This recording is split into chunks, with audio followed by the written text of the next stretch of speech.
औकात में रहकर करनी चाहिए। तेरी औकात क्या है और मेरी क्या है, ये हम दोनों अच्छे से जानते हैं, है ना? तू दोनों की ही औकात नहीं जानता है। अगर मैं अपने पर उतर आया ना, तब तू तेरी असली औकात जान जाएगा।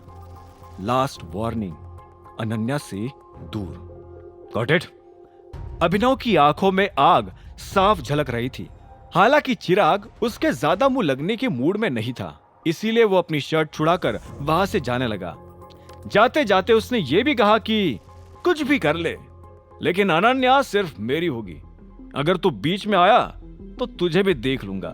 अभिनव पलटकर उसी वक्त चिराग को पीटना चाहता था, लेकिन उसने अपने आप को काबू किया और वो चुपचाप घर के अंदर आ गया। Good evening. अभिनव ने सबसे पहले शर्मिला को नेल पॉलिश लगाते देख उसे ग्रीट किया।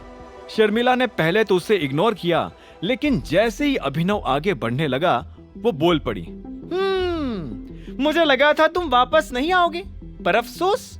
शर्मिला का ताना सुनते ही अभिनव ने एक गहरी सांस ली और भारी आवाज में कहा, अनन्या मेरी पत्नी है और बिना डाइवोर्स के बाहर किसी भी दूसरे लड़के से डेट नहीं कर सकती। अफसोस। शर्मिला ने अब अपनी नजरें अभिनव की ओर उठा ली। अच्छा, तो फिर जल्दी से जल्दी इस डाइवोर्स की प्रोसेस शुरू कर देते हैं, है ना? वैसे भी मेरी बच्ची को तुम्हारे जैसे जानवर के साथ अब बहुत घुटन हो रही है। शर्मिला की बात सुनते ही अभिनव ने भी उसे उसी की भाषा में जवाब दिया। दिन भर किसी चूहिया की तरह सिर्फ घर और ऑफिस की चार दीवारों के बीच ही पड़ी रहेगी तो क्यों नहीं होगी उसे घुटन? अभिनव का जवाब सुनकर शर्मिला तुरंत उस पर चिल्ला पड़ी, ओए, मेरी बेटी के बारे में तमीज से। वैसे भी अभी जब तुम बाहर आवारागर्दी कर रहे थे ना, तब वो अपना हक हासिल कर चुकी थी।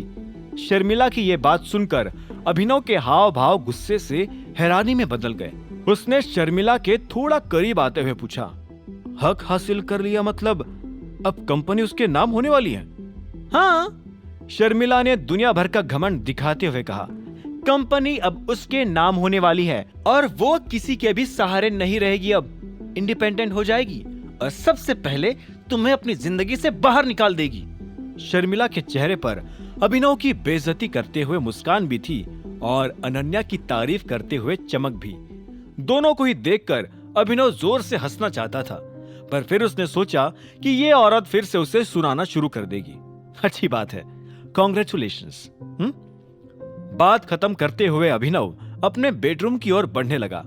शर्मिला को महसूस हुआ कि उसे अभी भी कुछ फर्क नहीं पड़ा था, इसलिए उसने एक और बात कह डाली, और सुन लो, कल अनन्या का बर्थडे है, इसीलिए उसके आसपास भी मत दिख जाना। चिराग उसे अपने साथ लेकर जाएगा कल सेलिब्रेशन के लिए। अभिनव बेडरूम का दरवाजा खोलने ही वाला था, लेकिन शर्मिला की बात सुनकर पलट गया। बर्थडे तो आज रात के 12 बजे से ही शुरू हो जाएगा और मैं सुबह तक अनन्या के पास ही रहूंगा, बेड पर। क्या कर लोगे आप? अभिनव ने फीकी मुस्कान के साथ कहा और जल्दी से कमरे में जाकर दरवाजा बंद कर दिया। शर्मिला उठकर उसके पीछे आने ही वाली थी, लेकिन तभी घर की डोरबेल बज गई और वो गेट खोलने चली गई। कमरे के अंदर आते ही अभिनव ने देखा कि अनन्या शीशे के सामने बैठकर अपना मेकअप साफ कर रही थी। इतना जोर से गेट बंद करने की क्या जरूरत थी? अनन्या ने बिना नजरें मिलाए पूछा, तुम्हारी माँ से ही पूछ लेना सुबह। अभिनव ने अपना सामान टेबल पर रखते हुए कहा। इसी वक्त अनन्या ने उसकी ओर देखकर कहा, मुझे लगा था कि तुम आज भी नहीं आओगे घर। दोस्त के घर रुक गया था कल रात को, इसीलिए नहीं आ पाया। अभिनव ने ड्रेसिंग से नए कपड़े बदलने के लिए निकाले। अच्छा, और दोस्त का नाम चाहत था क्या? अनन्या ने अचानक उसे घूरते हुए कहा।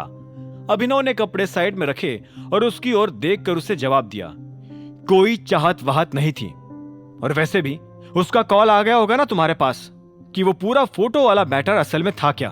अनन्या ने फिर से नजरें शीशे की ओर कर ली। हाँ, आ गया था, लेकिन अगर यही बात है तो फिर तुम आजकल इतनी लेट घर क्यों आने लगे हो? ऑफिस तो शाम को ही खत्म हो जाता है, उसके बाद कहाँ जाते हो? अनन्या ने इंक्वायरी करते हुए पूछा।